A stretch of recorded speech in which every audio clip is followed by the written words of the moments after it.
اللہ الرحمن الرحیم۔ سب سے پہلے تو ہم نے جو چیز کو سیکھنا ہے وہ عید کی نماز کو پریکٹیکلی طریقے سے سیکھنا ہے کہ اس کو کس طریقے سے ادا کیا جا سکتا ہے۔ اگر آپ اس کو اچھے طریقے سے آپ ادا کریں گے تو آپ کی نماز اچھے طریقے سے ہوگی۔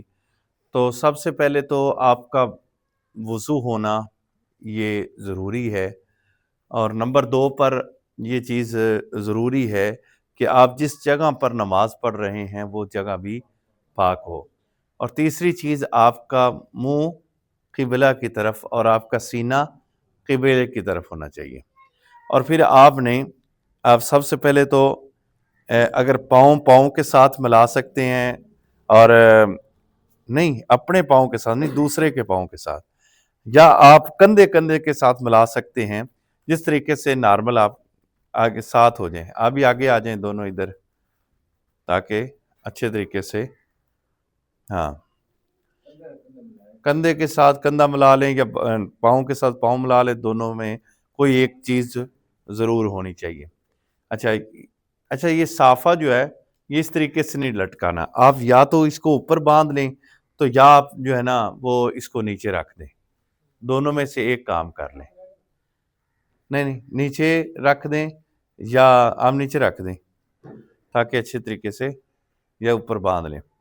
اب سب سے پہلے جو کام ہے وہ یہ ہے کہ آپ کھڑے اس طریقے سے ہوں، آپ کے ہاتھ یہاں پر ہونے چاہیے، اور آپ کی نظر جو ہے وہ بالکل جو ہے وہ سامنے ہونی چاہیے۔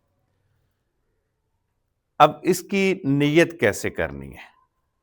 نیت تاکہ آپ جو ہیں وہ اچھے طریقے سے نیت اس کو سن لیں اور اس کو سمجھ لیں، اور اس طریقے سے آپ نے کرنی ہے۔ آپ نے 2 رکعت عید الفطر 2 رکعت عید الفطر 7 6 زید تکبیروں کے